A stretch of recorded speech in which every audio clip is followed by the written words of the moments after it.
Ao vivo? Estamos, Tony. Estamos ao vivo? Então, boa noite a todos e todas. É um prazer. Hoje estamos recebendo o Emerson Maciel Esteves, pelo Instituto Nacional de Ciência e Tecnologia de Estudos do Futebol Brasileiro. Esse é o nosso segundo webinário de nossa linha de investigação. Hoje nós teremos a palestra Racismo, Tensões entre Mídia e Futebol. Então, como já disse, nós teremos nosso convidado, Emerson Maciel. O Instituto Nacional de Ciência e Tecnologia de Estudos do Futebol, ele tem por pretensão congregar pesquisadores, jornalistas e pessoas ligadas ao mundo do futebol para tratar temas fundamentais para a construção de uma sociedade livre e democrática, no qual o esporte seja reflexo da democracia e da liberdade de expressão. Então, hoje nós vamos discutir um tema caro à nossa sociedade e ao mundo, né, que é o racismo.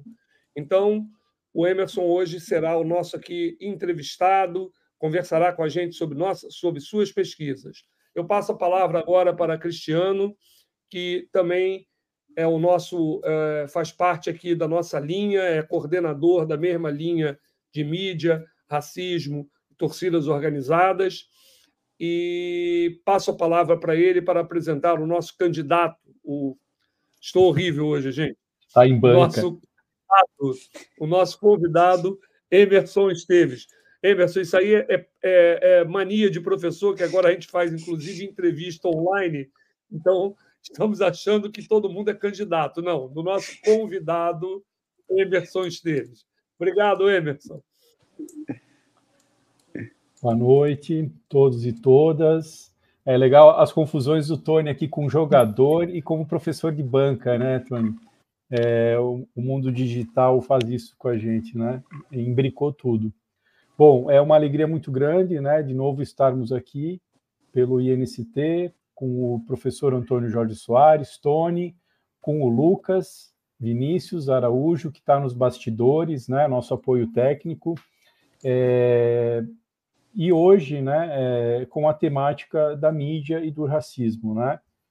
Queria aproveitar aqui e fazer um agradecimento à professora Sônia Aguiar, do curso de comunicação aqui da Universidade Federal de Sergipe.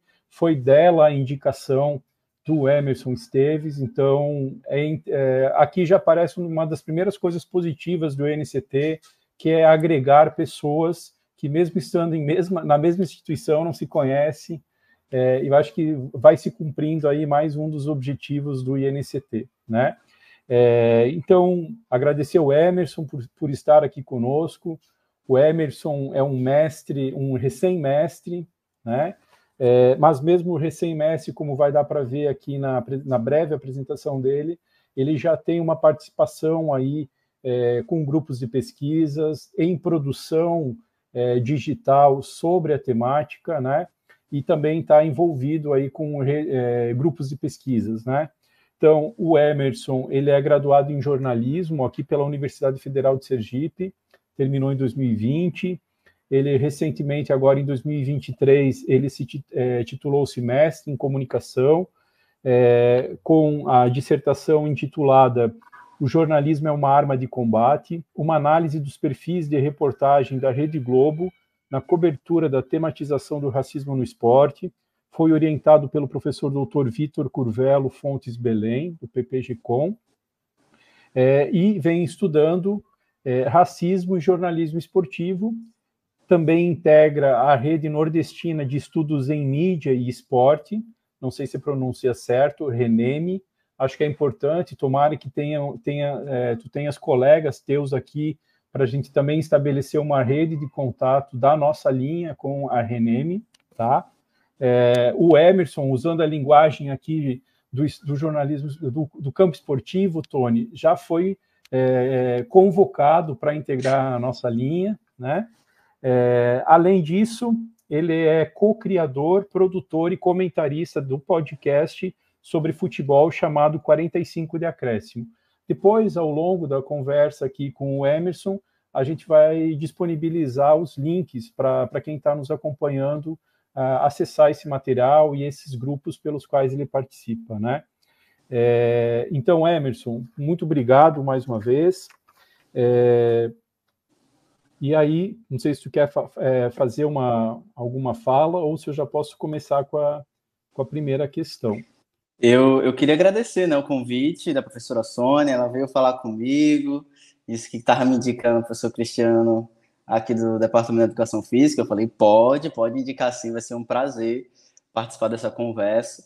Agradecer também a presença do professor Antônio Soares, que foi uma das minhas leitoras desde a graduação, né, que é um tema que eu já estudo desde a minha monografia, então já é muito bom ter aqui a presença de uma referência, e agradecer por participar um convite em participar desse evento, né? Eu acho que o futebol e o esporte fez com que eu cursasse jornalismo, fez com que eu pensasse e investigasse o jornalismo também dentro da academia. Então, acho que o futebol é uma coisa muito importante para mim, o esporte como um todo, e também é pincelado, né, um tema muito caro dentro da minha pesquisa. Então, o Cristiano já deu aí minha carta de entrada, né? Então vamos tocar o barco. Tá bom, Emerson. Uma observação, eu esqueci de mencionar, tu também participa do jornal, com U no final, que é o grupo de pesquisa em jornalismo audiovisual aqui da UFES, tá? Então, se por acaso tem algum colega do jornal que eu esqueci de mencionar, está colocado aqui. Bom, sim, a gente vai falar sobre a tua dissertação, super importante, né? Super no momento certo, digamos assim. Mas antes da gente falar da tua dissertação, dá para dizer que a gente pode começar esse webinário de hoje com aquilo que foi bastante potente no nosso primeiro seminário com o professor Ronaldo Elau e com o professor Pablo Alabarces, que naquele momento, acho que faziam 10 dias, uma semana, aquilo que tinha ocorrido com o Vinícius Júnior na Espanha.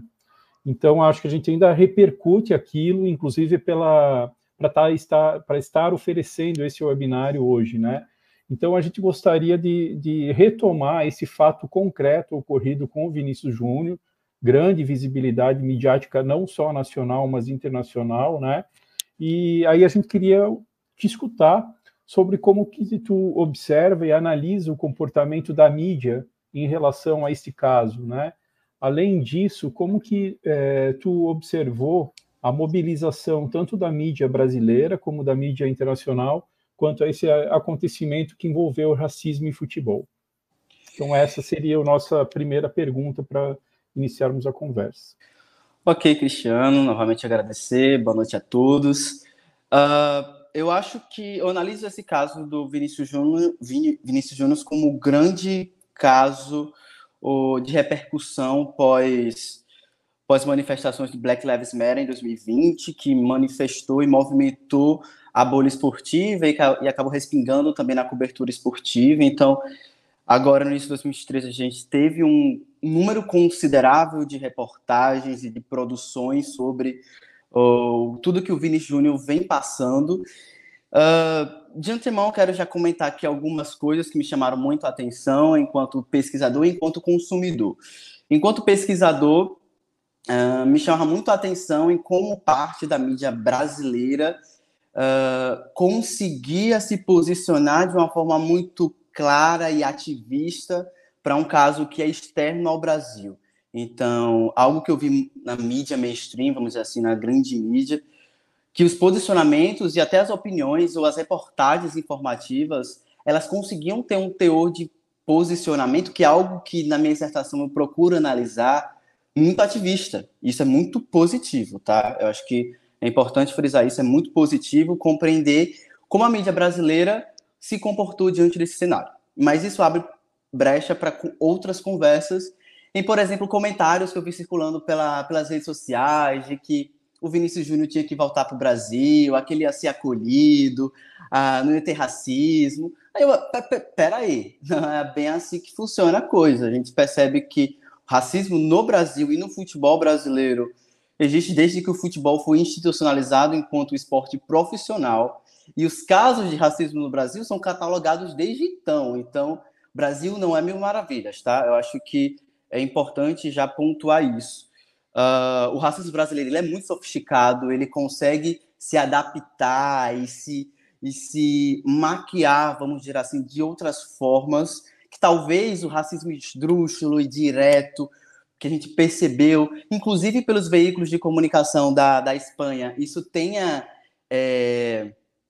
causado esse impacto um pouco maior. Mas isso não quer dizer que o racismo brasileiro é menor ou uma escala seria menos violento, muito pelo contrário. Então, acho que é importante já comentar isso em relação aos contextos, em relação a como o fato do Vini Júnior ter sofrido todas essas retaliações e ter sido vítima de racismo ter acontecido na Espanha, isso, diríamos que deu um aval, vamos dizer assim, para a mídia brasileira ser ainda mais, ser ativista, por assim dizer.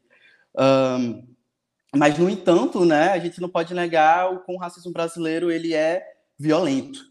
E quando a gente fala de racismo, é algo que no meu trabalho eu sempre fiz questão de deixar muito bem explicado, é falar de trauma e é falar de violência. Então, eu acho que o caso do Vini Júnior meio que trouxe à tona, né, não que não tivesse tido anteriormente, até porque em 2020 houve essa explosão de ativismo esportivo, que aí sim é algo que eu trabalho na minha dissertação, com exemplos, com situações que aconteceram e que mobilizaram a mídia esportiva. Então, nesse primeiro momento, né, enquanto pesquisador, foi algo que me chamou muito a atenção em perceber o tratamento, forma, como o objeto está distante modificou a forma como o jornalismo brasileiro tratou, porque outros casos aqui no Brasil repercutiram, tiveram, vamos dizer assim, uma repetição de casos, como aconteceu com o Vini Júnior, e a gente não percebeu o mesmo teor de combate. Aí eu estou falando de combatividade mesmo, na atuação jornalística. Então, esse foi algo que me chamou muito a atenção no primeiro momento. Perceber outra coisa, né? O como o Vini Júnior ele levou o ativismo esportivo e o ativismo enquanto cidadão negro adiante. Ele não foi alguém que se calou. Isso também potencializou que outras vozes pudessem falar. Então, a gente viu desde outros jogadores até chegar no presidente da República. Isso eu não...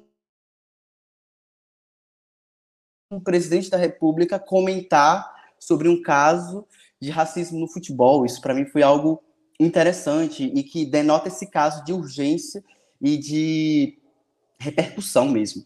Então, Cristiano, no primeiro olhar foi de, isso aqui é bacana, mas asterisco.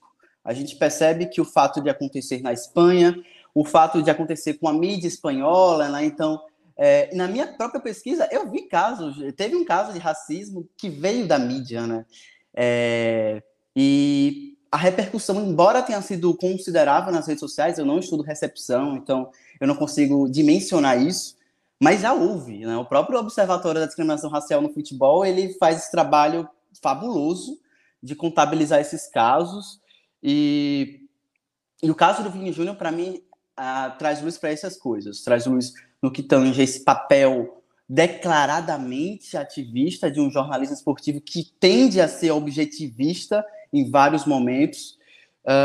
Ressaltou para mim essa voz ativa do Vini Júnior, mobilizadora, que atinge várias, de jogador de futebol a cantor, a rapper, a presidente, então teve uma mobilização aí considerável na sociedade, e que, inclusive, façam que a gente reflita sobre o racismo institucional, de como essas organizações elas se configuram, né? Eu lembro do caso do próprio presidente da La Liga, aí nas redes sociais, falar que o Vini Júnior estava se exaltando demais, ele estava fazendo uma tempestade em um copo d'água, coisas do tipo, né? E isso já ressalta uma outra questão dentro desse caso, né?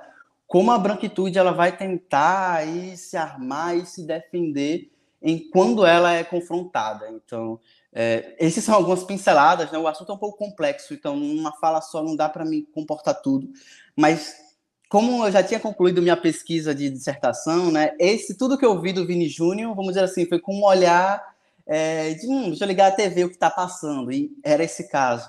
Então, eu não acabei abordando, embora eu cite em algum momento, né, eu lembro que eu faço essa menção de que ele também era um dos jogadores que mais se posicionavam abertamente sobre isso, e que já sofria racismo ainda aqui no Flamengo. Então, as pessoas esquecem, parece, eu tenho uma memória muito curta quando é para... o Vini Júnior passou a sofrer racismo quando foi para a Espanha. Muito pelo contrário, tá? Acho muito pelo contrário. No Flamengo ele já era vítima de ataques racistas, inclusive de ditos da imprensa, né? Eu coloco aqui umas aspas, porque, enfim, não sei bem se eu consideraria um jornalista, mas ele já tinha uma série de estereótipos raciais com ele, de que ele é talentoso, rápido, que com 17 anos ele tinha que ser um cara formado. Ele tinha que estar completo com 17 anos aqui no Brasil. Então, no primeiro olhar, o Cristiano e Antônio, eu acho que eu destaco essas questões. Eu não sei o que vocês observaram também em relação a isso, mas como eu já não estava mais pesquisando o meu mestrado, eu tava, não vou nem falar com o meu orientador agora para adicionar esse caso, seria uma loucura. Eu olhei muito mais como espectador e de quem consome futebol.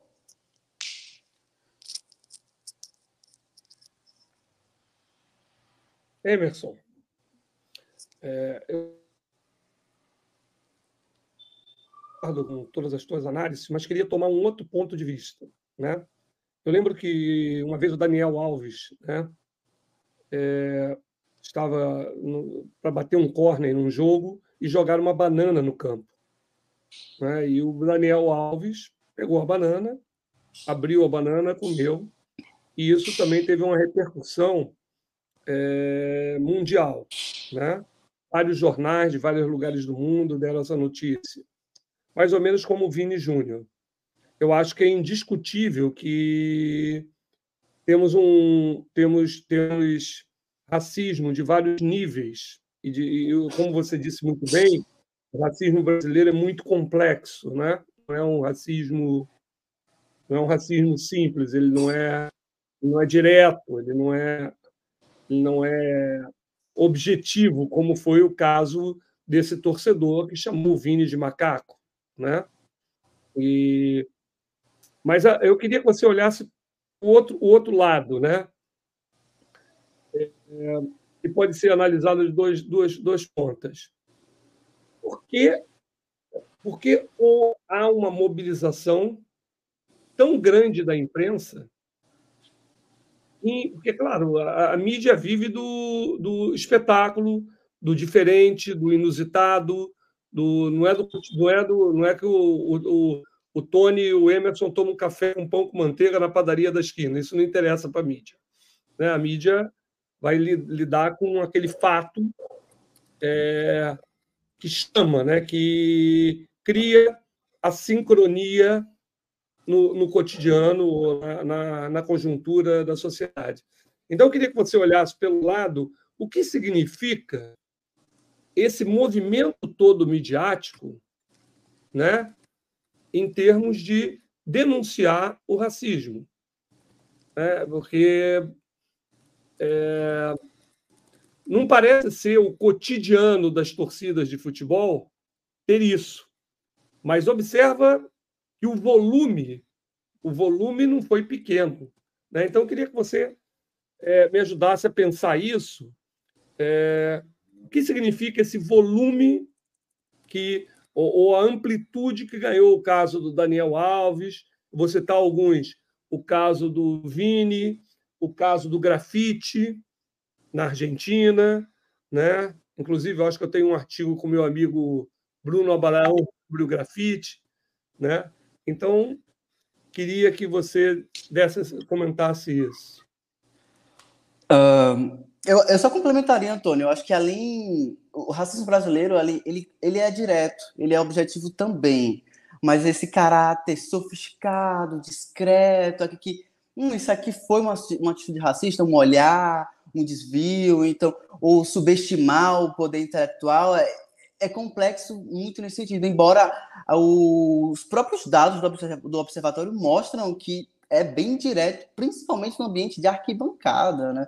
A gente vê a maior parte dos casos do racismo brasileiro partem das arquibancadas, e aí para jogadores, para a comissão técnica, para árbitros, então, todos os atores ali esportivos. Sobre o que você fala é interessante, é bem interessante, na verdade, porque na minha monografia, né, o caso do Daniel Alves, ele aparece. E eu lembro que o que eu pincelava em relação a esse caso embora a minha pesquisa da monografia, ela já faz esse olhar, estão falando sobre racismo no futebol. Na época era só sobre futebol, eu não tinha aberto o leque para esporte. E aí eu fui criando ali umas categorias de análise e tudo mais, eu percebi que a época, e ainda eu ainda vou, quando eu trazer para a dissertação, a denúncia é o principal, vamos dizer assim, é o carro-chefe da cobertura jornalística, é o fato factual, aconteceu. Então, o caso do Daniel Alves me mostrou isso.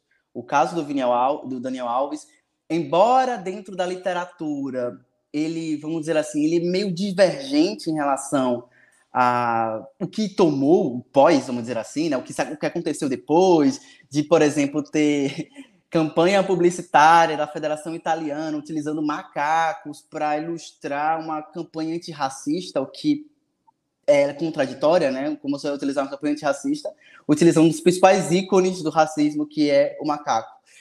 Mas na história do movimento antirracista, Emerson,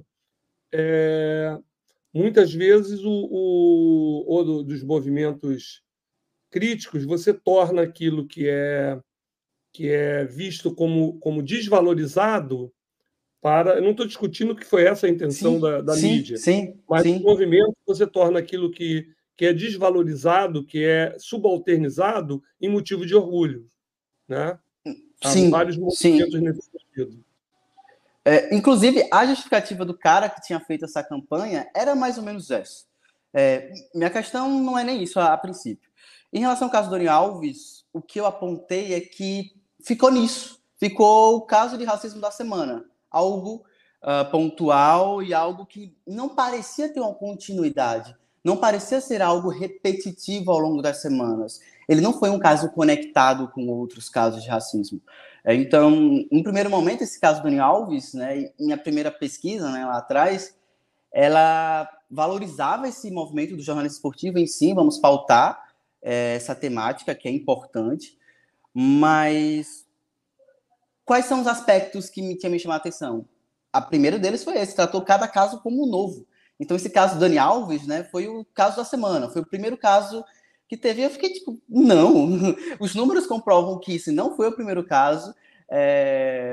A forma como os jogadores lidam com o esporte, né, a inserção do jogador negro no esporte, mostra que está longe de ser o primeiro caso. Então, o que me chama a atenção em relação ao caso do Daniel Alves e caso de Vini Júnior é a densidade informativa que o jornalismo esportivo tem feito. Então, o caso do Vini Júnior, o caso do Daniel Alves, perdão, ele tinha um grau muito grande de simplicidade, né? Ele era incipiente, vamos dizer assim. Ele não era denso.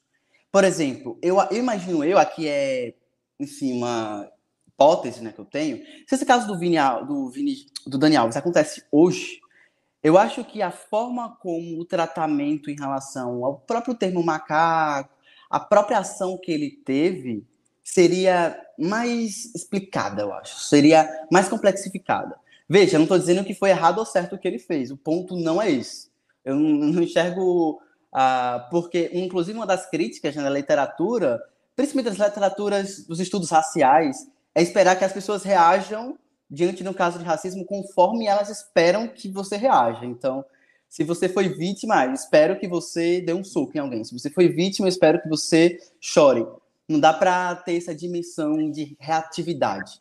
Então, o caso do Daniel Alves, embora eu discuta hoje que, ok, desencadeou um movimento que a literatura ela vai discutir se foi interessante ou não, ela aponta para uma cobertura da mídia. Só que agora, pelo menos nesse período de... Eu não posso dizer análise porque eu não analisei, mas nesse período de observação, vamos dizer assim, eu senti que foi um caso que foi repercutido, suitado várias vezes, né? Ou seja, saiu no jornal hoje, amanhã saiu de novo e já pega um outro aspecto, um aborda a forma como a torcida utilizou um caso dele enforcado, outro utiliza como o presidente da La Liga se comportou no Twitter. Então, eu sinto que foi mais complexificado.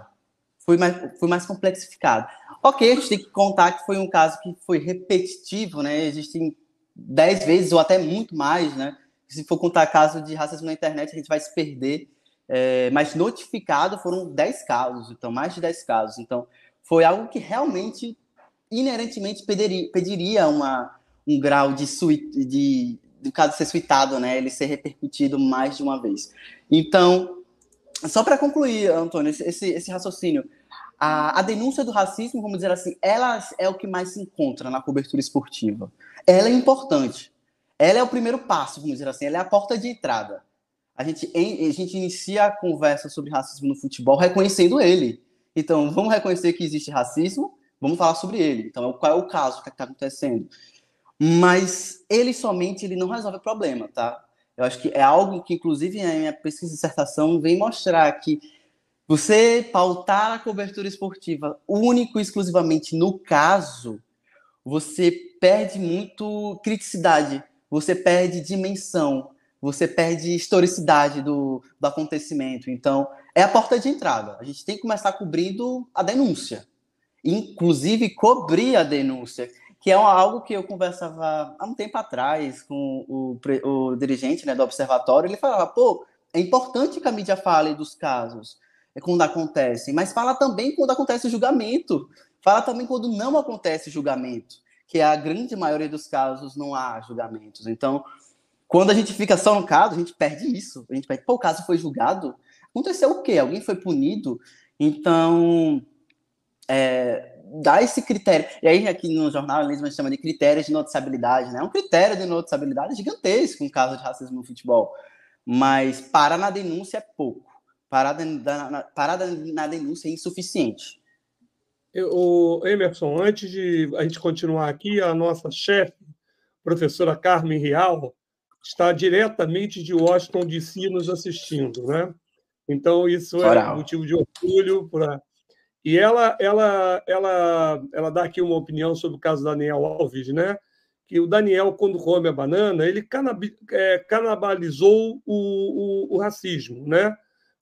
Cometeu uma espécie de engolir o racismo, e ela achou genial, né? E a Carmen está reclamando, chefe de jeito nenhum. Mas, voltando aí, você, quando está falando, você usou um termo, jornalismo como combate, né? Acho que foi isso, né? E aí me lembrou um pouco que o Bourdieu tem um documentário da sociologia como combate, né? Campo de batalha, na verdade, para ser mais exato, né? E aí eu pensaria um pouco que o jornalismo, principalmente a grande imprensa, é um negócio. É um negócio. E é um grande negócio, né? Então, eu faria a seguinte questão. Por que o jornalismo hoje pega um caso como o beijo, né? Denunciado como assédio na final olímpica da Copa do Mundo Feminina, né? Ou pega o caso do Vini Júnior e bota em circulação isso, dá esse destaque. Eu estou lembrando um pouco da estrutura do Stuart Hall, que pensa o modelo de comunicação como circular, né? E não naquele de emissão-recepção. Ele pensa o seguinte, que na produção da notícia, né? Eu poderia dizer na produção do fato, né? Porque o fato não existe solto, ele tem que ser narrado, né? Está previsto o consumo. E a minha questão é, por que está previsto um consumo que ataca o racismo nessa sociedade, ainda que a sociedade seja racista? Boa parte. É uma ótima provocação. Eu acho que quando você utiliza o Stuart Hall, é mais ou menos pelo caminho de defesa, vamos dizer assim, que eu tento buscar, essas relações que eu tento trazer entre... Porque, já adiantando uma coisa, né? Os estudos de jornalismo, eles não estão muito próximos desses estudos que busquem exatamente isso que Antônio falou agora. Então, acho que é um esforço contínuo, inclusive, né? Outras pessoas fizeram, só que olhando para um aspecto em relação ao esporte, é muito incipiente. Então, a gente está aqui montando um quebra-cabeça, meio que ao vivo.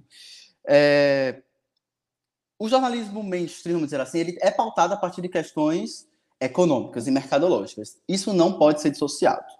Logo, tendo isso em vista, né, é importante falar que não é porque a Rede Globo, de 5 anos para cá, resolveu ser, meu Deus, somos antirracistas porque racismo é ruim, é mal e vamos combater. Não. Não, muito pelo contrário, né? A gente percebe que tem um jogo comercial muito importante em se inserir nessas discussões para que realmente, além de um olhar romântico da coisa de combater e tudo mais, né, que realmente, né, eles podem fazer isso com essa intenção comercial, desde que eles consigam cumprir com esse tom combativo que eu estou falando. Jornalismo grande mídia, né? Não estou olhando para aqui para as imprensas especializadas, para o jornalismo independente, inclusive o meu objeto de estudo é a grande mídia.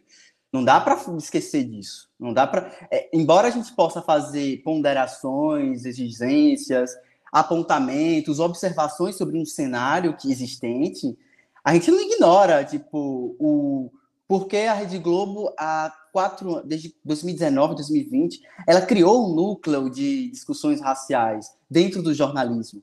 Isso eu cito durante minha dissertação e até comento, não é por acaso, né? Se a gente coloca na história o que está acontecendo agora em 2019, 2020 e dessa década que se iniciou, não é nada por acaso, nada é aleatório. E como você fala, né, o fato ele não está solto, ele é construído, ele é moldado. A partir do que? Linhas de direcionamento, né? Linha editorial, essa era a palavra que eu queria me lembrar. A linha editorial. Então, um fato ele pode ser enquadrado, vamos dizer assim, de uma forma em veículo X, em veículo Y, de outra forma. Inclusive, minha primeira pesquisa seria, na verdade, uma análise até comparativa. Isso eu acabei meio que descartando ao longo da jornada, né? Eu acabei abarcando tudo, mas seria antes uma análise comparativa. E o fato é construído, então, e é construído por pessoas. Quem faz o jornalismo brasileiro? Quem decide o jornalismo brasileiro? Isso é muito importante de ser colocado, né? Eu lembro que eu utilizo durante a pesquisa um levantamento feito em 2021 pela pesquisa chamada Perfil Racial da Imprensa Brasileira. E esse perfil racial da imprensa brasileira vai apontar que a imprensa brasileira ela é majoritariamente branca, principalmente em ambientes de decisão e em tomada de decisão, que são o quê? Editores, editor-chefe, pauteiro, quem é que pensa o jornal, quem é que pensa o veículo. Isso ainda é dominado por esses grupos. Então, quando a gente vai pensar em identidade, representatividade, a gente sempre tem que colocar um asterisco em quem está pensando isso anteriormente.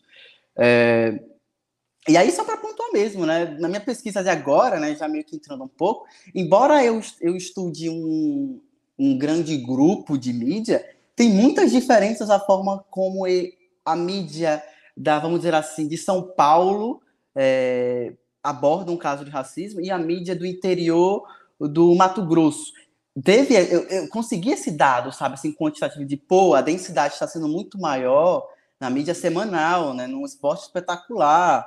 A mídia diária ela tem se restringido ainda ao caso do dia ou ao caso da semana. Isso tem que avançar. Mesmo sendo no jornalismo mainstream, mesmo sendo num jornalismo dito comercial, mas está no ambiente profissional, né? Então, o jornalismo profissional, né, que aí uma galera, vários autores vão se colocar e vão colocar, não, o jornalismo é uma instituição profissional, antes de tudo, e que tem um dever público e social, mesmo que em teoria, de combater desigualdades e, entre elas, o racismo. Então, é uma provocação interessante mesmo, Antônio, porque é importante estar que essas ações, nada elas são por acaso, acho que o comercial está muito presente, inclusive em parcerias, né, que vai juntando. Então, é bom para a empresa ser visto como inclusiva ou diversa, com todas as aspas aqui, porque faz bem, sabe? É bom. Então, ela vai permitir que exista um núcleo de jornalistas esportivos negros, ela vai permitir que exista um produto específico do grupo, né? Sei lá, um Buto, que é um projeto recente, 2019, 2020. A gente pensa em outros tempos, a gente possivelmente imaginar que isso nunca aconteceria dentro da Rede Globo. Não é porque ela é boazinha ou porque ela está dando isso, muito pelo contrário, a gente tem que olhar isso de forma crítica e ainda assim problematizar o papel, né, qual é a ação que ela tem que desempenhar. Não só ela enquanto instituição individual, mas como um jornalismo como um todo. Perfeito, Emerson, muito boa análise, concordo plenamente. É porque, na verdade, a Rede Globo, se você pega a Rede Globo, pega o SBT, que são duas grandes emissoras, né, de penetração nacional, eles estão atuando em segmentos, né? Eles estão atuando em segmentos. E outro dia eu vi o programa do Grossman, tinha uma cantora gospel. Eu digo, ué, por que tem uma cantora gospel no programa do... Ou seja, porque na produção dessa matéria está previsto o consumo e eles querem ampliar a faixa no mercado, né? Como a música sertaneja e, claro, o movimento negro.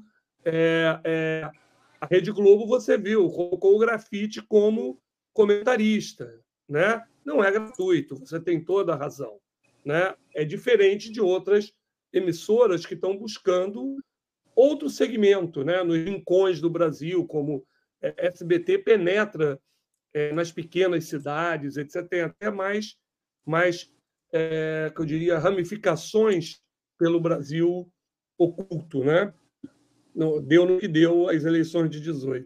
Mas o Cris queria comentar alguma coisa. Desculpe aí monopolizar um pouco o Emerson. Cris, passo a palavra para você, meu amigo. Estou adorando ficar aqui de espectador, né?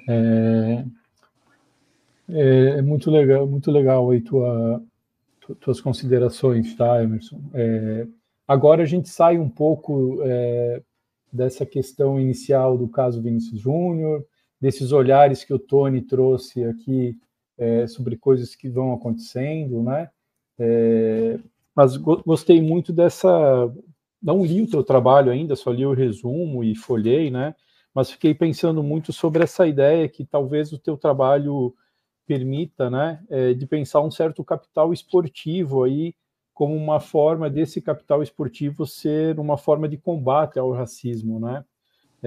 Então, mesmo com essa perspectiva mercadológica, do viés midiático, etc., o quanto talvez esses jogadores, talvez não, certamente esses jogadores, esses atletas, não só do futebol, mas do campo esportivo de forma geral, o quanto eles talvez não se dão conta do poder que eles têm de transformação dessas questões que são emergentes aí na sociedade, né?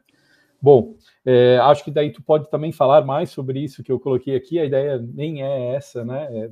Surgiu a partir de ficar te escutando aqui no diálogo com o Tony, né?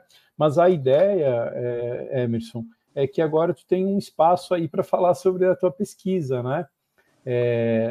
A tua dissertação ela está intitulada, o Tony falou sobre a relação do documentário sobre o Bourdieu, né?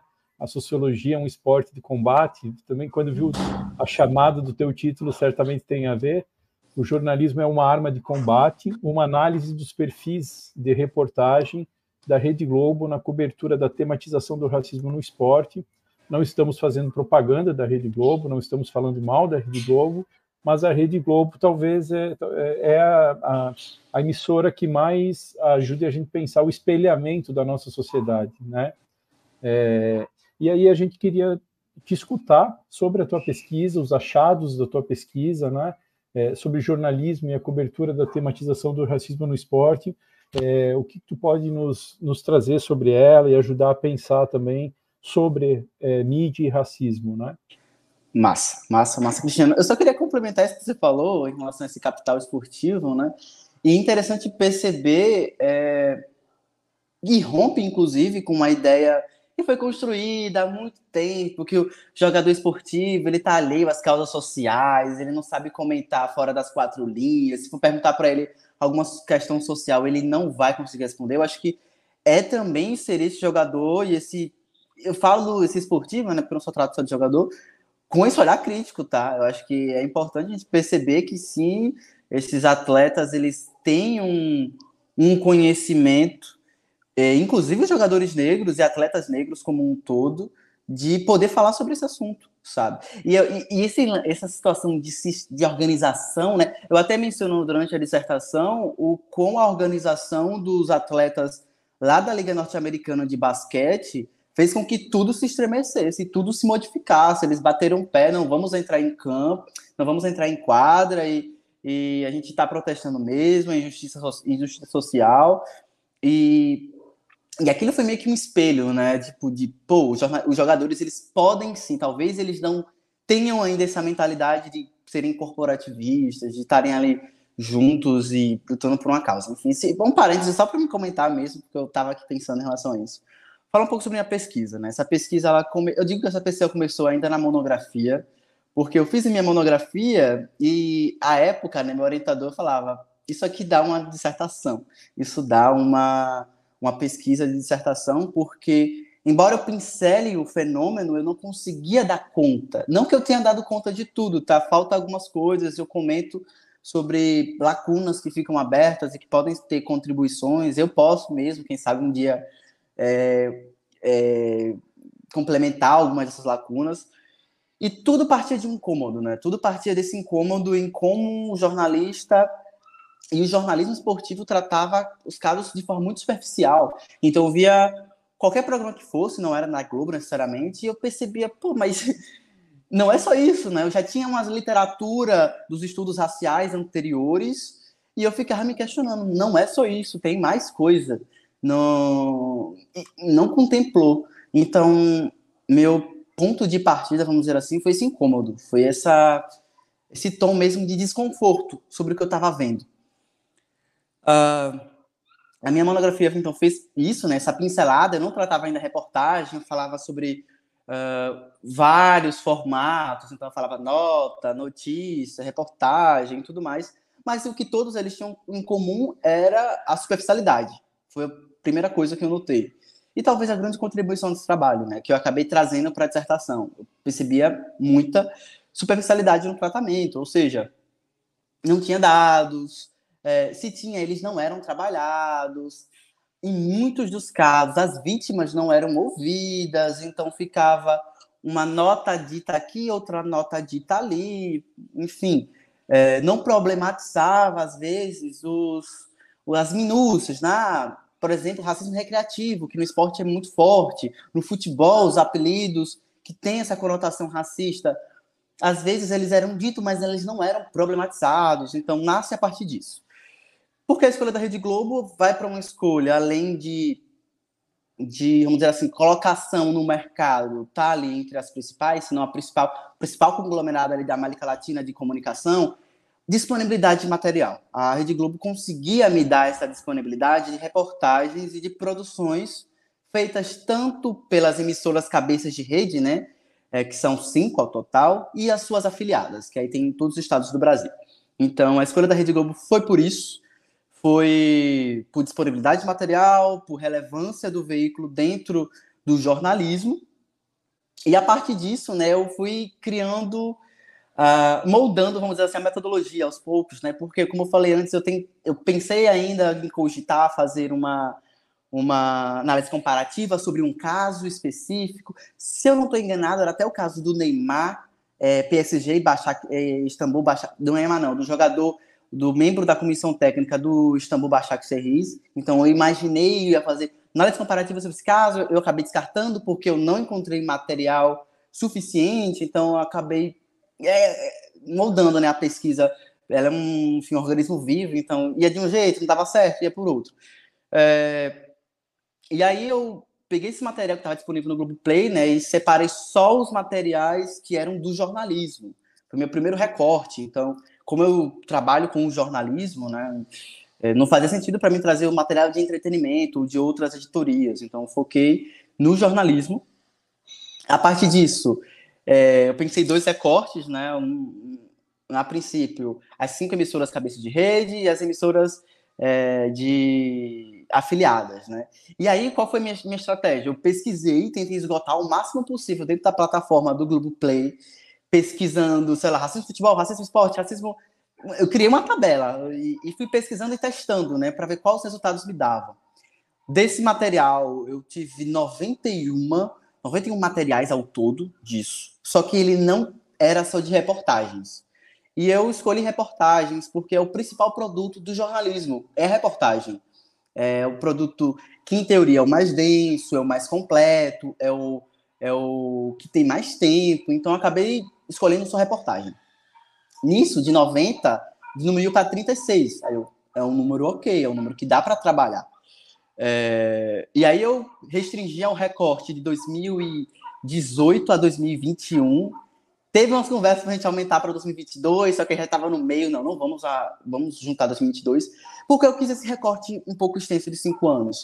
Porque eu queria pegar antes do movimento Black Lives Matter estourar no esporte, e se eu ia perceber alguma reflexão disso dentro do jornalismo, no momento, né, que foi em 2021, e um pouquinho depois, 2020, e um pouquinho depois, que foi 2021. Então, eu queria ver também se eu conseguia obter respostas em relação a isso, né? Houve uma influência desses movimentos na cobertura esportiva.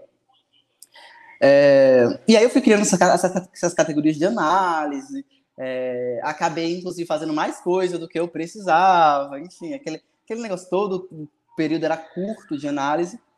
E nisso, né, eu acabei fechando em 2 perfis. Por isso que eu trago no título perfis. Eu analiso 2 perfis, né?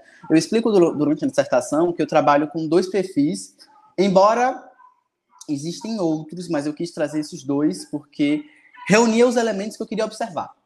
De um lado, eu coloquei esse perfil ativo advocatório e de um outro lado, um perfil passivo neutro.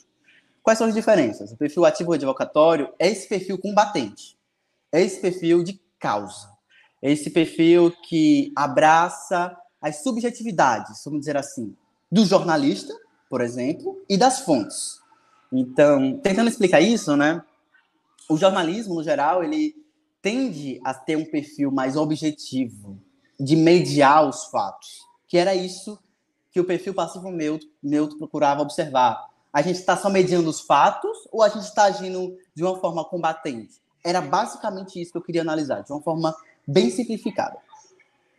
E aí, dentro desses 2 perfis, eles vão ter características, né? Vamos dizer assim, um checklist de como compõe um lado e como compõe um outro. Eu quis, de propósito, criar 2 perfis opostos, né? A gente chegou ainda a pensar um perfil intermediário, mas no momento da análise ficou um pouco difícil em, tipo, vai ser intermediário ou vai ser um dos outros 2? A gente optou para trabalhar só com esses 2 mesmo. Justificamos o porquê, que é isso que eu estou falando. E aí a primeira coisa que me chamou a atenção é perfil advocatório, que esse perfil que tem a defesa, ele predominantemente, né, na verdade, proporcionalmente, ele foi feito por jornalistas negros. Essa foi a primeira coisa que me chamou um pouco a atenção, porque eu citava antes alguns estudos de identidade e representação e como eles são importantes para romper com ideias e com estereótipos. E na minha pesquisa, né, embora o telejornalismo seja feito por muitas mãos, tem um repórter, tem um pauteiro, tem um editor, tem o cinegrafista, tem muita gente, quem assina a matéria é um repórter, no geral. Então, eu quis, de propósito, né, intencionalmente, observar se o perfil étnico-racial, né, se a heteroidentificação desse repórter, se ele me dava algum resultado de perfil de atuação. E me deu. Achei muito importante perceber que 70%, né, estou tentando puxar de cabeça, das reportagens que tinham repórteres negros, eles tinham perfil combatente, né? E aqui é importante frisar que esse perfil combatente ele não abdica da objetividade do rigor do método, né? O rigor do método é a gente ouvir o máximo de pessoas, é a gente tentar criar essa complexificação do tema. Para quem é do jornalismo, isso é muito mais fácil de explicar, né? Como tem muita gente que está só com futebol, né? É importante mencionar isso. E foi o meu primeiro dado, né? E aí, nisso, eu fui percebendo que esse jornalista, ele se envolvia com a matéria. Então, tem uma reportagem que o repórter começa falando sobre traços fenótipos dele, o cabelo, a cor, o formato do nariz, e traz isso para o futebol. Fulano passou pela mesma situação, ou essa situação foi observada em tal momento. Então, tinha esse envolvimento. O que para o jornalismo tradicional, vamos dizer assim, é algo evitado, né? Esse envolvimento, essas subjetividades jornalísticas do próprio repórter. Foi uma das primeiras coisas que eu observei. E isso estava atrelado muito ao saber ouvir. Então, esse repórter, ele conseguia, que é algo que a Cremilda Medina ele vai abordar, que é transformar essa vítima ou esse jogador não em uma reles forma de obter um dado ou um resultado. Não, ele é uma pessoa. Ele passou por uma situação traumática, violenta. Então, passa por uma humanização muito grande desses jogadores. Esse foi um outro aspecto que eu observei em reportagens com esse cunho ativo advocatório, ou seja, a emoção é muito bem captada, né? A emoção não de forma espetacularizada, algo que o jornalismo esportivo faz muito bem, em espetacularizar ao máximo as situações. Neste caso, ela visava muito mais a humanizar tanto vítima quanto até o próprio repórter. No caso do ativo passivo neutro, o que acontecia? As matérias, tecnicamente, elas não estavam erradas, tá? Não tinha nenhum defeito, ou elas agiam de forma a retroalimentar um racismo na sociedade. Eu não conseguia observar isso. O que acontecia? As matérias, elas mediavam. Elas tinham um papel único, exclusivamente, de falar, olha, Emerson passou por situação tal, se sentiu não, né? Não tem isso de sentir. Saiu do campo reclamando, xingando, pode ser que ele seja penalizado, e o resultado do jogo foi tal. Era mais ou menos isso. Porque a grande maioria dos casos que é passivo neutro, eles buscam falar sobre a denúncia apenas. Eles não buscam complexificar. Eles não falam sobre campanhas, eles não falam sobre jogadores que possuem, por exemplo, ações sociais, que foi algo que também me chamou muita atenção, né? Jogadores que estão envolvidos em ações sociais, não só envolvendo a racismo, mas em suas comunidades, vamos dizer assim, de atuação. Então, esse perfil passivo-neutro, ele tem uma importância em conseguir, assim, falar sobre o caso de racismo, mas ele não avança. O que, dentro dos estudos de jornalismo, encontrar esse perfil passivo-neutro, ele, dentro da Rede Globo, ele seria realmente o previsível. É o que a gente realmente deveria encontrar. Só que o resultado da pesquisa apontou para um caminho um pouco diferente. A grande maioria das reportagens, dessas 38 que eu analiso, 36, perdão, elas têm esse perfil combatente. Só que aí tem alguns asteriscos importantes que me chamaram muita atenção. No ano de 2020, que foi esse ano que eu vou analisar, porque aqui vai ter muito perfil ativista, foi o ano que teve... tinha uma pandemia ali eclodindo, então tinha toda uma movimentação social diferente. Então aqui eu vou encontrar o ativismo e esse perfil advocatório mesmo, de defesa do jornalismo. Não. Neste ano de 2020, a grande maioria das reportagens, elas só mediaram. Parece muito que, para mim, elas estavam ainda dando conta sobre qual era o fenômeno. Isso aqui é meio que inédito para a gente. Então, vamos falar sobre o que isso é primeiro? Então, mediaram muito mais os fatos. Ao contrário, por exemplo, de 2021 e de 2020 e 2019, que as matérias elas tinham esse teor muito mais combativo. E dentro disso, eu acho que é importante trazer outros dois aspectos que também me chamaram muito a atenção. A maior parte das reportagens combativas, elas estavam, no jornalismo semanal, 2, em matérias de, como posso falar isso? Em emissoras da Rede Globo, próprias da Rede Globo. Eu falei para vocês, né? A Rede Globo tem 5 emissoras, tem a São Paulo, tem a do Rio, Brasília, Recife e BH. São as 5 emissoras da Rede Globo. O restante são emissoras afiliadas, né? Que a Globo, enfim, faz contratos com as empresas, enfim. A grande parte das matérias ativo-advocatório, elas partiam dessas emissoras de grande cabeça de rede, é assim que se chama, cabeça de rede. Elas retransmitem para as outras. Isso já me gerou um questionamento. Por quê? Porque as emissoras que, em teoria, estão muito mais próximas do acontecimento, que são as emissoras locais, elas privilegiam esse distanciamento e essa mediação.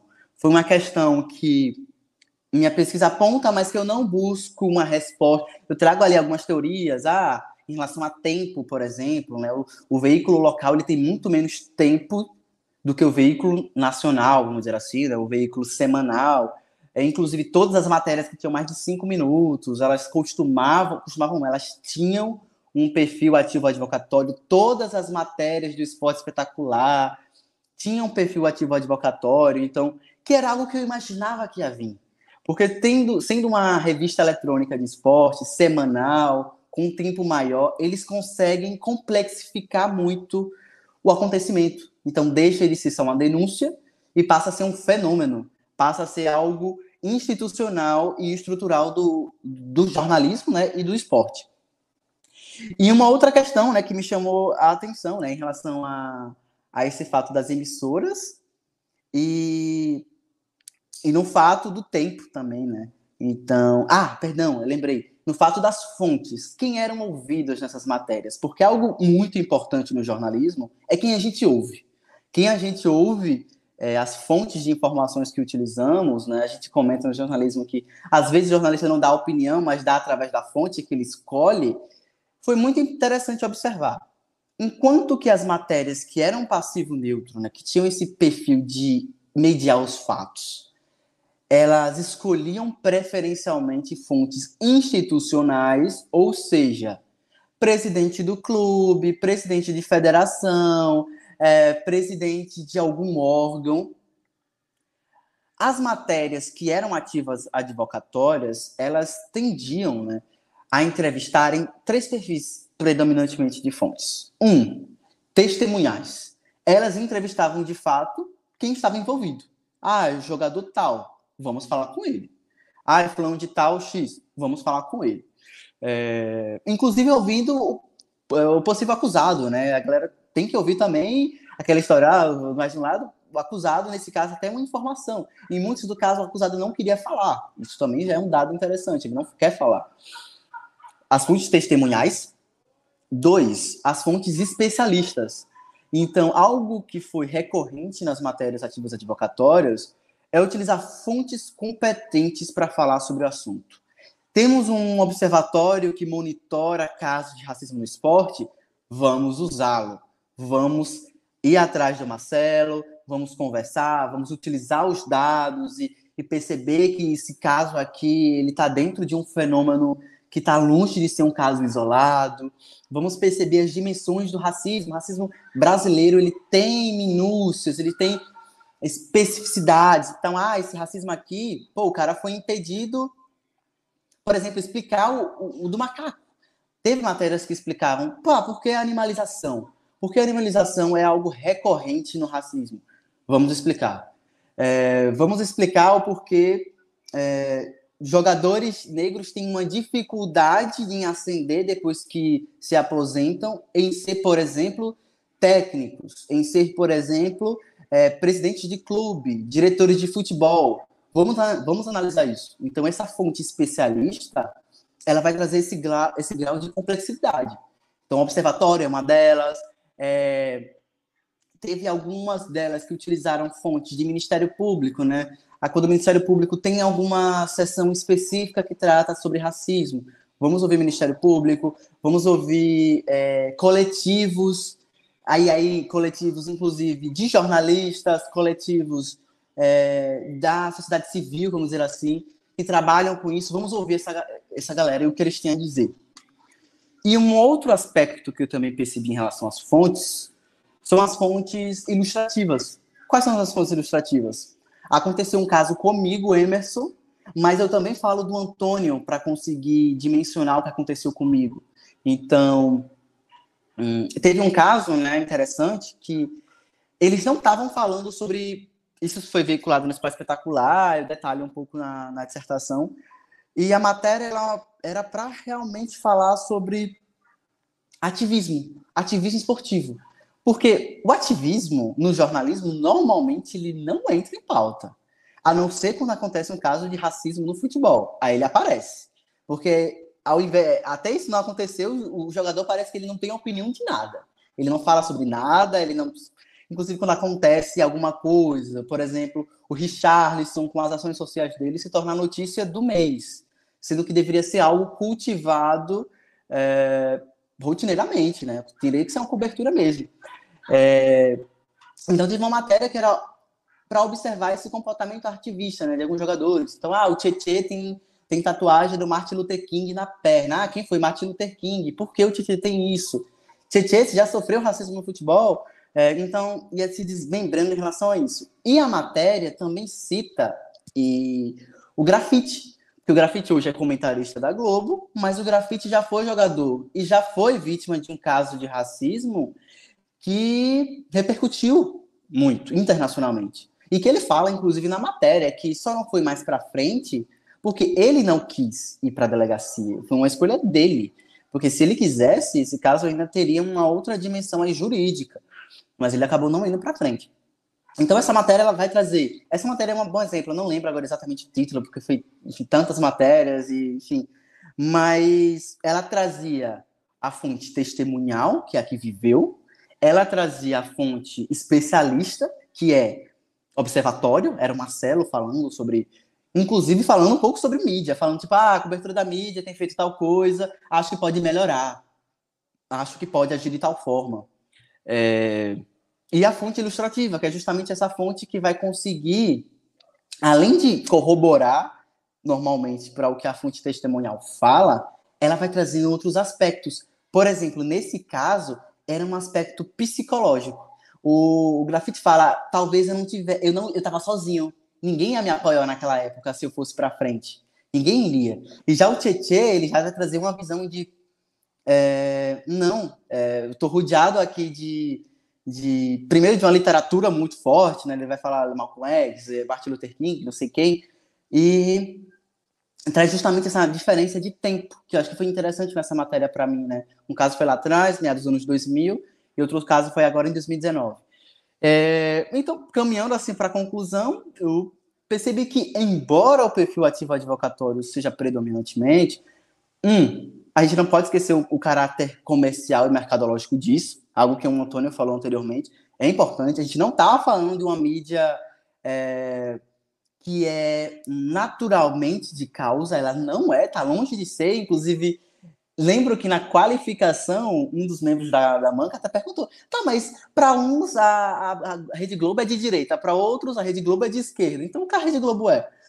Eu não busco esse caráter de bandeira identitária, assim, política, mas é importante ressaltar que esse perfil ele foi predominantemente nas cabeças de rede, que tem um controle muito maior sobre o conteúdo, que tem um tempo muito maior, que inclusive tem acessos muito maiores das redes afiliadas. Então, as redes afiliadas, elas se pautavam muito pelas falas institucionais.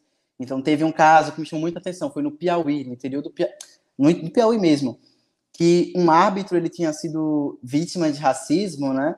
E a matéria não escuta o árbitro, escuta o presidente da federação. Eu fiquei, mas como assim vocês não estão escutando a vítima do caso e estão dando a bola toda para a instituição?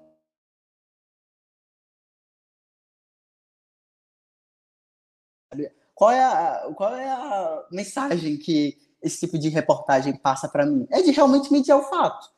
É de realmente não buscar uma justiça social ou de não buscar uma exceção, vamos dizer assim, do jornalismo de combate. Porque eu acho que é importante frisar isso. Né? O jornalismo informativo e mainstream, ele está longe disso. Ele está longe. Enquanto mídias específicas, tipo de jornalismo, lembro, mídia preta, notícia preta, perdão, alma preta jornalismo. Essas são mídias especializadas em coberturas sociais e que têm a defesa clara do que eles querem. Rede Globo e outras não tem esse dito, vamos dizer assim, no editorial deles, tem lá. Embora isso não quer dizer que a gente não possa fazer exigências e observar como isso está acontecendo na prática. Não é que está sendo boazinha, não é que está sendo má. aspectos da construção da reportagem. E no mais é isso, né? Então, em conclusão é isso, né? Foi legal para mim essa pesquisa, porque ela trouxe uma dimensão maior do que eu já tinha observado na monografia, porque foi uma continuação. Eu já estava muito imerso ao objeto, então isso para mim facilitou e dificultou na mesma proporção, porque ao ponto que eu criticava a objetividade, eu tinha medo que meu trabalho não fosse lido de forma objetiva, então eu tentava me envolver até a página 2 e no final comentavam tipo, que eu poderia ter me envolvido mais, e eu comentava, não, eu acho que eu envolvi o que eu precisava ter me envolvido, acho que até a escolha desse tema já falava quem era eu. No mais é isso. Fica algumas lacunas, como, por exemplo, qual é o papel do jornalismo local no combate ao racismo no esporte. Então, a mídia local ela tem que se colocar enquanto uma mídia combatente e que, principalmente, exercite duas coisas. A subjetividade do repórter, que é algo que eu não vi, definitivamente eu não vi, nenhum texto que o repórter se inclua, nenhum texto que o repórter se envolva. E o 2, que é o saber ouvir, que parece uma bobagem, né? A gente do jornalismo, a gente escuta isso desde o primeiro semestre. A gente tem que ouvir as fontes. Mas, cara, saber ouvir é uma coisa completamente diferente, né? A gente vai lá na Academia da Medina e vai ver como se fazer uma entrevista, e como a entrevista é uma criação de um laço social, não dá para ser feita apenas como vou te entrevistar para te obter todas as informações e vou te descartar depois. Não, sabe? Acho que a fonte, nesse caso, ela tem que ser bem tratada, bem cuidada, né? Respeitando suas individualidades. No mais é isso, Cristiano. Não sei, eu tentei. Isso foi difícil, tá? Porque é muito difícil falar a dissertação inteira. Exato. Eu consegui um pouquinho mais de tempo em relação à banca, né? Porque na banca eles são mais rígidos, né, em relação ao tempo, mas é bem difícil conseguir dar essa geralzona, né? Mas eu acho que eu consegui. Mas é melhor falar agora, sim. Agora que está aprovado é mais tranquilo. Mas é isso. Parabéns aí pela tua pesquisa, né? Obrigado Emerson, por. Oi, Antônio. Desculpe. Não, a gente vai se embolando aqui, eu e o Cristo e tal. Mas é muito boa a tua análise, né? E aí, só lembrando o seguinte, eu concordo com você, a Rede Globo não é de esquerda nem de direita, ela quer vender. Então, ela pergunta, qual é a fatia de mercado que eu atinjo? Né? Essa é a meta. Né? A lógica do capitalismo é sempre acumular o capital ilimitadamente. Né? E qualquer empresa, ou seja, ninguém vai fazer nada de graça. Mas você falou que a mídia que o ideal seria ouvir as fontes. A minha experiência com jornalistas, pelo menos da grande imprensa, é que eles só ligam para a gente para que a gente endosse o argumento que eles já têm sobre a matéria. Não é para ouvir. É um problema. Toda vez que você diz, e a gente, como tem o hábito, como professores, falamos demais às vezes, aí eles vão lá e recortam aquela tua frase fora de contexto que endossa exatamente o argumento que ele queria fazer valer desde o início da reportagem. Né? Então, eu estou aqui fazendo uma reclamação para alguém muito da válida. área. Muito válida, porque essa é uma das críticas que a literatura vai fazer um pouco com objetividade. Então, você está ouvindo essas pessoas com essa versão plural dos fatos, ou você está tentando encaixar o que ela acha a partir do que você já concebeu na sua reportagem? Porque se for o segundo caso, a objetividade ela não cumpre com o papel dela, que é de esgotamento do tema, com vários aspectos diferentes.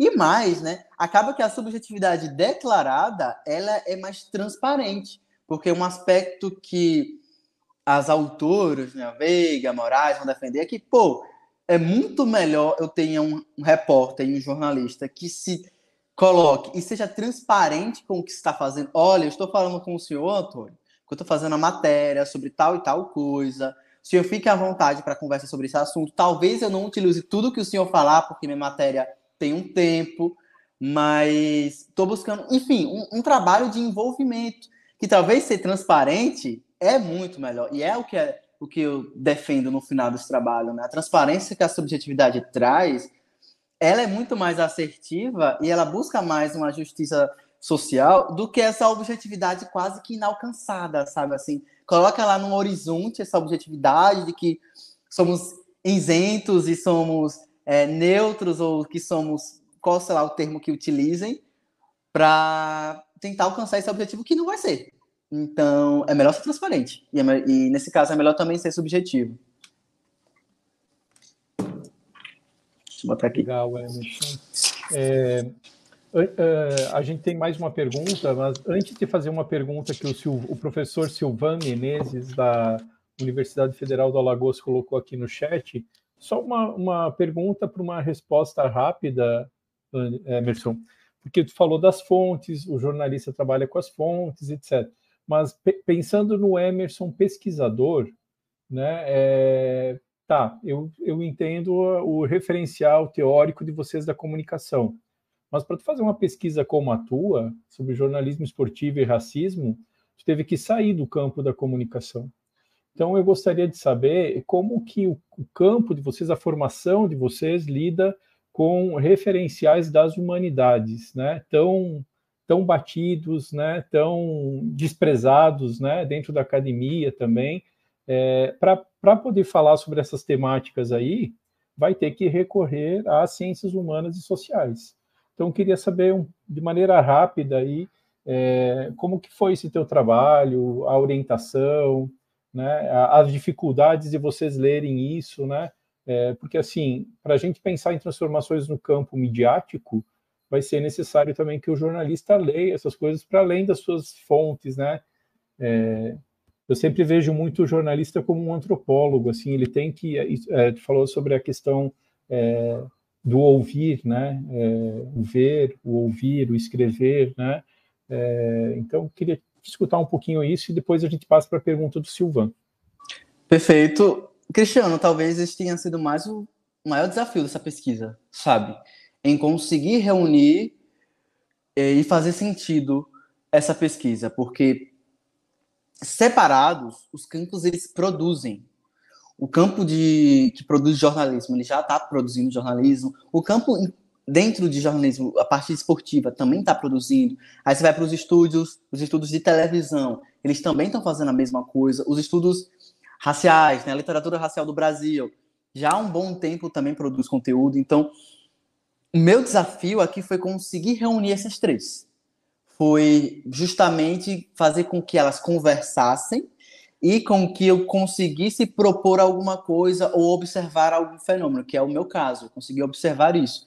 Então, por exemplo, o primeiro capítulo, que é sobre jornalismo, matei rapidinho. Peguei as próprias matérias que tinha no programa de pós-graduação em comunicação, não tive muita dificuldade. Mas quando eu avancei para, por exemplo, ativismo, a gente não estuda ativismo. A gente não estuda questões raciais. A gente não estuda sociologia do esporte. A gente não estuda nenhuma dessas temáticas. Então, eu acabei me desdobrando, né? Então, como eu já tinha uma bagagenzinha do TCC, algumas coisas, principalmente da sociologia do esporte, eu fui abarcando, né? O Antônio tá aqui, ó. Eu li um pouquinho do Antônio, li um pouquinho do Elal, ia juntando. E aí, os outros subcampos, vamos dizer assim, que eu fui pegando, né? Fui explorando um pouco da pedagogia que o telejornalismo pode ter. Então, fui ler Paulo Freire, sabe? Que era uma coisa que a gente não escuta. A gente não escuta Paulo Freire no curso de jornalismo. Eu acho isso um absurdo, inclusive, sabe? De não perceber essa interface dos estudos de Paulo Freire, que tem várias dentro do jornalismo. Então, foi uma outra coisa que não tinha. Então, essa parte do capítulo 2, que é sobre ativismo, eu tive que remexer, sabe? De tentar reunir os casos que eu trago como exemplos e o que a literatura, fala deles. A gente não vê isso, a gente vê o que a gente vê. Cobertura de jornalismo, e dentro de uma disciplina a gente tem lá jornalismo esportivo, não é nem uma cadeira. Então, quem quer pesquisar esporte, pelo menos na minha experiência foi essa, tem meio que meter as caras, tem meio que fazer acontecer mesmo, porque o campo ele está em formação, não tem algo delimitado. Então, talvez surgindo outras pesquisas que não estudem racismo e jornalismo, mas que estudem sei lá, racismo e esporte, racismo e mídia, racismo e campanhas publicitárias. Quando eu participei do Intercom em 2020, tinha uma pesquisa muito bacana. Eu até anotei depois que era tipo estudando as campanhas publicitárias do Bahia. Então, Bahia é um clube que historicamente, né, e que não por acaso, não porque quer, não porque é bonzinho, nos últimos anos tem se esforçado em se inserir nesse mercado. Então, foi esse trabalho de se meter em eventos e tentar conversando com quem já fez alguma coisa antes, porque quem já fez antes sempre vai ter aquela dica ou sacada e tudo mais, e montar para fazer sentido, né? No fim, eu sinto que eu fiz sentido e produzi algo que eu queria já anteriormente, que inclusive tinha uma outra questão, né? No início do meu trabalho, eu queria produzir um manual antirracista do jornalista esportivo. Não porque eu vou conseguir fazer isso e tudo mais. Acabou que por tempo eu acabei não dando conta disso, mas é algo que está no meu horizonte, pô, em produzir meio que uma cartilha mesmo, de haja de tal forma, evite isso aqui, explore tal aspecto, e é isso. Mas foi um grande desafio, Cristiano, um grande desafio. Legal, Emerson. Obrigado, tá? Eu vou fazer aqui a pergunta que o professor Silvan, da UFAL, colocou no chat, tá, Emerson? Olhando de dentro da comunicação, como o Emerson percebe os movimentos, entre aspas, antirracistas da CBF no campo esportivo, como tensão, como adaptação prevista da indústria cultural ou como meia-culpa? Obrigado ao Silvan aí pela pergunta. Silvan, eu enxergo como uma cobrança que é histórica da CBF em ela possuir ou ter algo dito sobre antirracismo, que era incipiente. Eu lembro que eu fiz um mapeamento dentro dessa pesquisa, né, alguém já tinha feito isso antes, tá? Eu não lembro agora especificamente qual foi o autor, mas eu acabei utilizando um autor que meio que tinha feito um mapeamento de ações antirracistas no século XXI. E me chamava muito a atenção o aspecto da CBF estar pouco envolvida nisso, ou quase não estava envolvida nisso. Eu só não friso quase, porque eram vários casos, e aí eu não confirmo se era completamente. Mas a maior parte das ações eram de clubes, ali pontualmente tinham ação de algum jogador, aí depois tinha alguma ação ali do Ministério Público, pulverizado, tá, gente? Era bem pulverizado ao longo dos anos 2000. O que eu acho que a CBF tem feito? Uma demanda que tem sido por ter sido cobrada, e aí eu, inclusive, coloco aqui o papel do Observatório da Discriminação Racial no futebol em fazer isso, porque desde que o Observatório surge em 2014, a CBF ela vai ter que se mexer de alguma forma. Inclusive, o Observatório, neste ano, tem parceria com a CBF, tem parceria com a Conmebol. Os casos de racismo vão parar de acontecer? De forma alguma. Toda semana a gente vê um caso de racismo diferente na Conmebol e na Libertadores, e isso é fora de questão. Mas a importância que a pauta tem dentro da entidade, né? Eu lembro que isso eu fiz questão de frisar, que a Conmebol é feita por homens brancos. Então, das 13 diretorias, vamos dizer assim, da Conmebol, todas elas são presididas, pelo menos eram na época da pesquisa, tá? Eu não sei se mudou alguma coisa, mas eram na época da pesquisa presididas por homens brancos, né? Então, não é por acaso. É uma questão mercadológica de inserção de marca mesmo, em saber que, olha, a Conmebol está envolvida com uma campanha antirracista. Não somos racistas, não tem como nós sermos se nós estamos inseridos dentro de ações como essas, mas isso não exime de cobranças, principalmente em ver na prática como isso acontece. Eu lembro que no ano passado, o presidente da CBF, que é um homem negro, né, eu lembro que assim que ele chegou, a gente conversava nos bastidores. Será que isso vai mudar em alguma coisa? Ou será que isso mudar em alguma coisa que eu falo em relação à política, tá? Em relação a políticas mesmo de fomento da CBF. Ou será que isso vai ser meramente, ele vai estar lá, um cara negro, mas ele não vai trazer nenhum tipo de melhora? No primeiro momento, ele foi bem discreto. Falava pouco, assim, em relação a essas questões, mais de 6 meses para cá, eu vejo ele, né, muito atuante, inclusive aquela proposta da perda de pontos no Campeonato Brasileiro foi uma proposta dele, né, que ele meio que deu aquela canetada e assinou, e depois os clubes meio que foram seguindo a onda. Então, eu acho que as duas coisas, tá? Eu acho que tem uma meia-culpa aí da própria CBF em ter, historicamente, não feito nada em relação a isso, ou vamos dizer, ter se omitido em relação a isso, ou, utilizando a linguagem que eu utilizo na minha pesquisa, ela ter sido bem passiva-neutra, tá? Ela ter sido aconteceu, né? Nota de repúdio. É isso. E, por outro lado, tem essa pressão social mesmo. Tem essa pressão aí de atores esportivos, jogadores, clubes, imprensa, que aí eu acho que é onde entra o jornalismo e onde entra o que a gente, enquanto comunicador, tem que cobrar. E é isso. Eu acho que, não sei se eu consegui responder esse questionamento, que ele é bem difícil, inclusive, né? Tem pesquisas que vão falar só sobre isso, mas nada é por acaso, continua frisando isso, e associar a marca com o observatório é algo rentável, e vamos dizer assim, pega bem, vamos dizer assim, pega bem para a CBF, tá ligado a isso.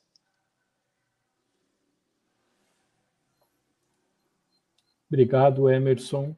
Silvan, espero que tenha sido contemplado aí com a resposta, né?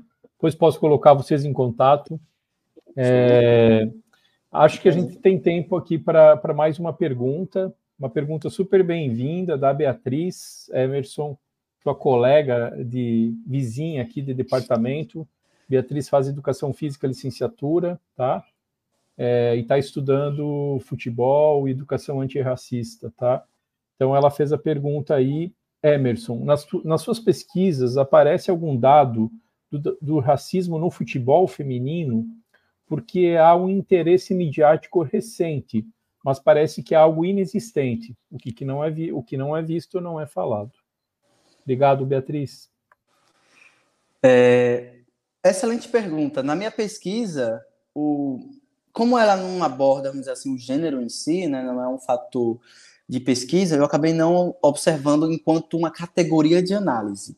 Mas o futebol feminino aparece sim em algumas reportagens, mas ele aparece muito mais como uma composição do esporte do que necessariamente uma editoria ou um fenômeno à parte. Então, por exemplo, teve uma das reportagens que trazia jogadores e jogadoras que tinham sido vítimas de racismo, aí cita lá um pessoal do vôlei, cita ali um pessoal do tênis, cita ali um pessoal da natação, e aí cita ali o pessoal do futebol feminino, mas muito discreto. Não tem uma complexificação, né? E quando a gente percebe que, sei lá, o futebol feminino era feito, ele foi proibido, né, institucionalmente no Brasil por um bom período de tempo, e que as grandes jogadoras de futebol feminino, assim como no futebol masculino, são pessoas negras, eu acho que acaba tendo ainda, né, algumas lacunas de produção. Eu lembro que quando eu estava iniciando alguns estudos, né, o pessoal falava muito do Pelé. E aí, quando citava a Marta e tudo mais, mas calma, a gente tem que falar primeiro aqui que o futebol feminino é feito por mulheres. Ok que ela é uma mulher negra, mas isso entra depois.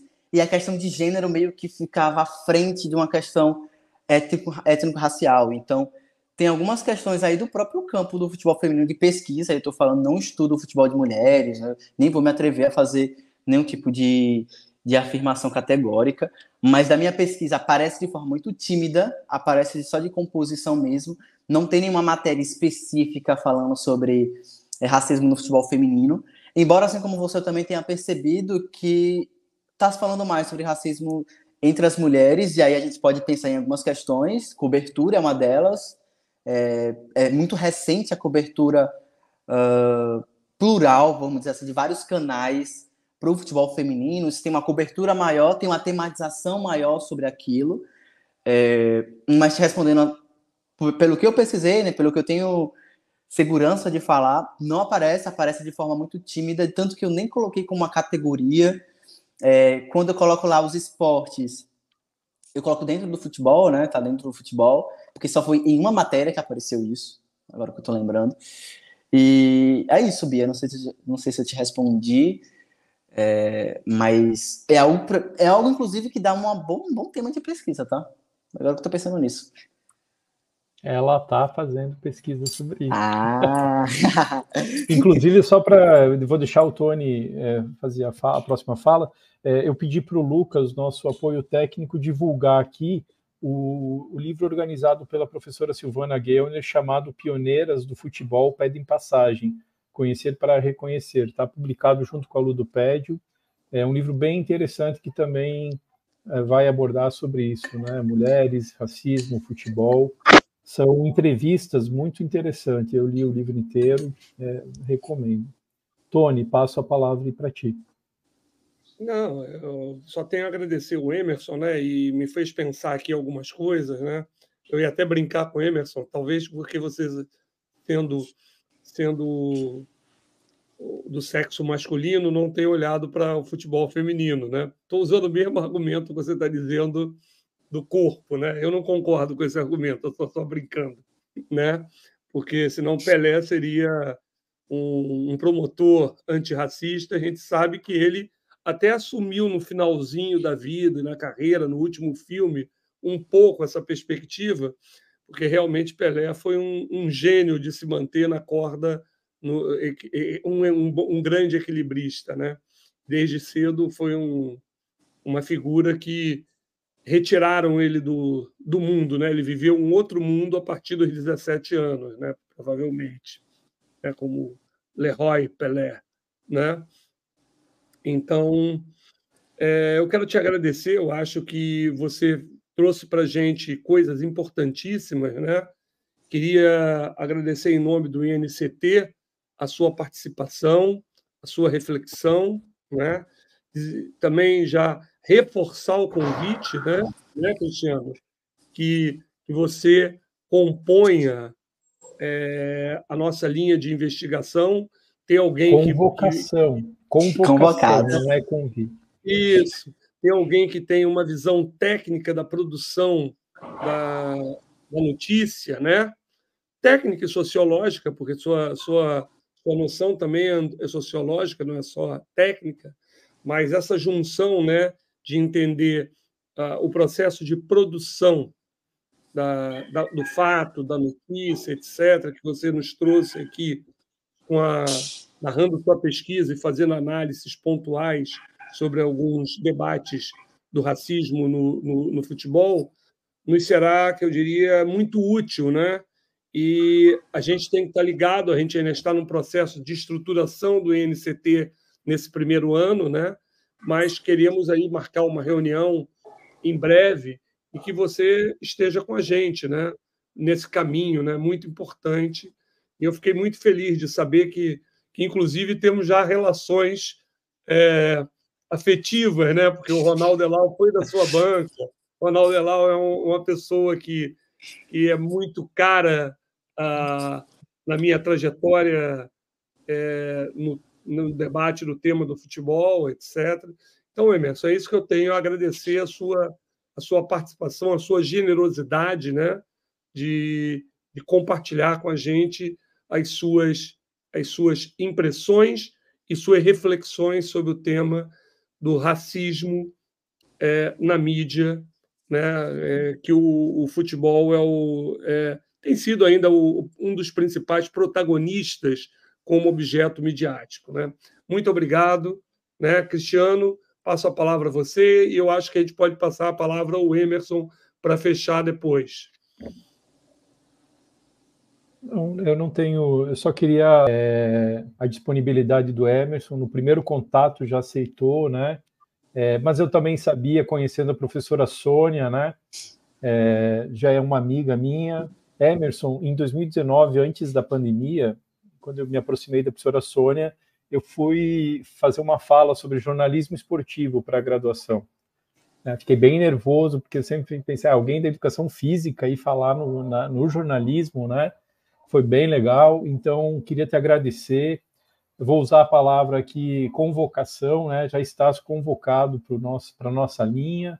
Acho que tua presença vai ser muito bem-vinda, vai fortalecer o INCT também. Até tu, de repente, pode ser esse intermediário com o grupo que estuda mídia esportiva aqui do Nordeste, né? A gente vai agregando forças aqui para dentro da temática, né? Então, mais uma vez, muito obrigado, e queria também agradecer a todos e todas que estão acompanhando pelo chat. Estou bem midiático aqui, né, Tony? E agradecer aqueles que depois, quando ficar gravado, em algum momento, também vão acompanhar o webinar. Então, deixo aí, Emerson, para te fazer o encerramento, a tua fala final. Obrigado mais uma vez. Obrigado, Cristiano. Estou te conhecendo agora, né? Então, prazer. Já me sinto convocado mesmo, viu? Eu vou comparecer sim. O Antônio, que a gente já tem uma relação aí de alguns anos, pelo menos de escrita, né? De colocar lá Soares e tal. Então, é muito interessante ter esse contato frente a frente, essa conversa, essa troca. O pessoal do esporte, do jornalismo, pelo menos, né? O que anseia em entrar no jornalismo esportivo, Cristiano. Eu tenho certeza que eles amaram e gostam de todas essas iniciativas, né? No semestre passado, eu acabei dando uma disciplina, semestre retrasado, de jornalismo esportivo, e foi muito bacana trazer essa visão tanto de pesquisador quanto com essa formação aí em graduação mesmo, bacharel em jornalismo. No mais, queria dizer que essa foi a primeira vez que eu falo sobre esse trabalho desde minha defesa, que foi em abril. Comentava com o Cristiano que eu estava passando por um bloqueio pós-entrega, que eu não queria mais saber, eu não queria ler, e tudo eu ficava alheio, mas nesse mês eu já entreguei tudo, já vai estar pronta para leitura na internet, então não tem ainda disponível no repositório institucional da universidade, mas logo vai estar, então quando tiver eu vou compartilhar. No mais é isso, né? Acompanho o trabalho da Rede Nordestina de Estudos em Mídia e Esporte, né? Tem estudos não só em jornalismo, em questões raciais, como o meu, mas abarca uma série de temáticas, futebol de mulheres, economia política, enfim. Também tem o grupo de jornalismo audiovisual, né? Que também a gente pesquisa audiovisual, né? Que eu pesquiso telejornalismo, especificamente no esporte. E também tem esse projeto 45 de Acréscimo, que é um podcast de futebol, desde sempre foi sobre futebol, desde 2018, quando a gente criou. É feito de forma independente aqui em Sergipe, né? Então a gente se reunia para gravar fisicamente, a gente mudou agora o nosso formato, tá algo mais documental, fica aí a recomendação. No mais é isso, agradeço novamente pela hospitalidade, viva a INST aí, e, enfim, foi um prazer participar dessa conversa, e é isso, tamo junto. Legal, muito obrigado, Emerson. Queria agradecer de novo aqui o Tony, né? Tem sido uma experiência muito gratificante estar trabalhando na coordenação da linha com essa referência, né? Não só da educação física, mas da educação e da sociologia no Brasil. Ele vai dizer com a cabeça que não, mas é sim, né? E só para antes da gente finalizar aqui, queria convidá-los e convidá-las, porque na próxima quinta, dia 5, a gente tem o primeiro seminário interno do INCT. O Lucas já colocou tanto aqui a barrinha passando, como também o link no chat, né? Até onde a gente soube hoje de tarde, já tínhamos 130 inscritos, né? É um número muito bom. Das 2 às 4 da tarde tem a apresentação e 2 linhas falando. Eu e o professor Tony vamos apresentar a linha, e depois das 6 às 8 da noite tem a continuação também das outras 2 linhas e a finalização. Então, estão todos e todas convidados aí para participar e engrandecendo aí o INCT, e a gente ir aprendendo enquanto vai fazendo pelo próprio Instituto, né? Então, acho que é isso, Tony. Deixa a palavra final para ti aí, nosso guru. Acho que fechamos, já passamos do prazo, e boa noite a todos e todas. Muito obrigado pela audiência, obrigado, Emerson, e obrigado, grande Cristiano. Sempre fazendo elogios fora de lugar, mas tudo bem. Ele é que é realmente a nossa base aqui dessa linha. Grande abraço a todos e todas e tchau.